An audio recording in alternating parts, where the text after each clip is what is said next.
Do you work for a narcissist? Are you beginning to wonder if maybe your husband or boyfriend is one? When you have a conflict or you don't like or get along with someone, have you been tempted to call him or her a narcissist? And if they're not a narcissist, then what are they? We all find ourselves in difficult relationships. They're a fact of life.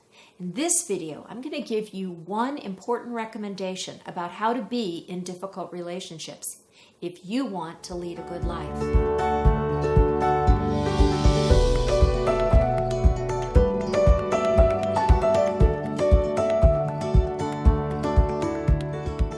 First, here's an important warning. Accusing people of narcissism has become a popular put-down. There are thousands of books and YouTube videos about the horrors of working for or living with a narcissist. But unless you're a qualified mental health professional, you don't have the right or the training to diagnose someone with a serious mental health condition. That's what NPD, Narcissistic Personality Disorder, is. It's too easy to label someone as narcissistic because we see them as too full of themselves, or they seem to think they deserve special treatment, or maybe they lack empathy for everyone else. Narcissism, well, think of narcissism as a continuum or a spectrum of personality traits. From what I've read, true narcissism affects a small subset of people who are fundamentally different than the rest of us. Narcissism is a personality disorder that limits someone's ability to function normally in relationships and at work. What's ironic is we all need some level of narcissism to function and be productive. Don't you need to be self-confident in front of customers? With all the challenges you face, having a pretty strong sense of self-esteem is important to weather criticism, right? And if you tried to keep everyone happy and you worried about their feelings, wouldn't you be a worn-out mess? When you insist you're right, are you a narcissist or simply selfish? I'm not going to attempt to explain the traits of narcissism or narcissistic personality disorder. I've watched a lot of videos, and here's one that you might find helpful. Now, it's not my intention to downplay in any way the serious emotional damage that can be done in relationships with a true narcissist. However, I'm not qualified as a therapist to help you in that situation. If you believe this is your circumstance, I urge you to seek professional help.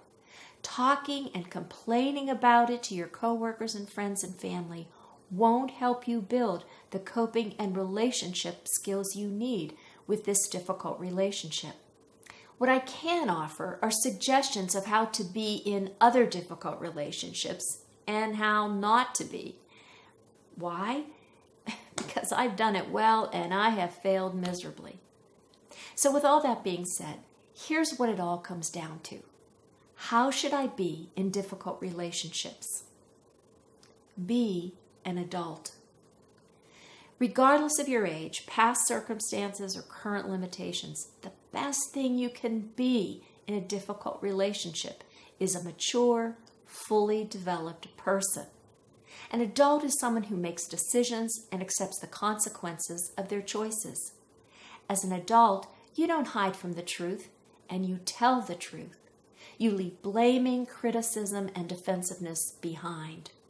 So what does an adult look like in difficult relationships? Adults make a decision. How damaging is the behavior of the other person to your reputation, your work performance, your mental or physical health? If this is a family situation, what damage is being done to your children by remaining in this atmosphere? This is the time to get real and count the cost of staying versus leaving. Life is all about making difficult decisions. And if it's time for you to make a move, make it.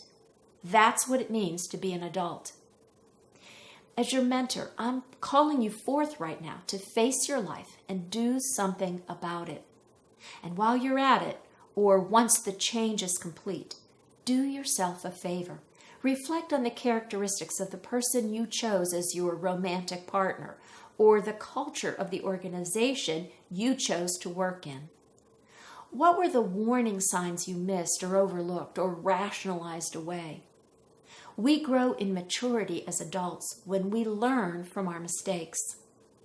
Now, if you decide to stay in this relationship or while you're preparing to leave, here is more evidence of adult behavior.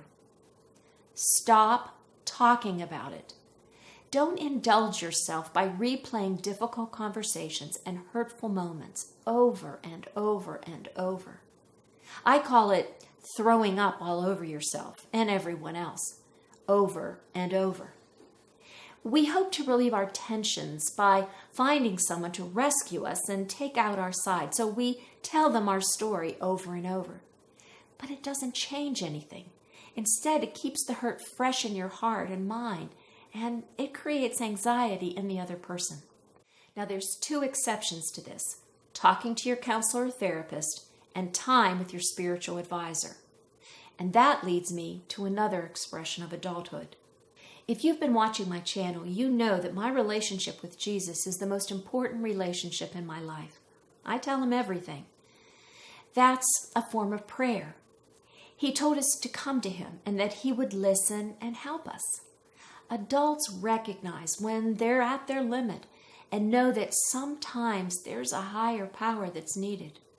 I take my fears and frustrations to Jesus and sit in the quiet to sense what he's telling me. Now, one more thing about being an adult in difficult relationships. Adults draw and maintain boundaries. I've recorded a lot of help for you in this playlist here, so just click on it and take some time to educate yourself on how to put in place ways to limit and protect yourself. Arguing is fruitless, and sometimes we need to put emotional distance between us and the difficult person.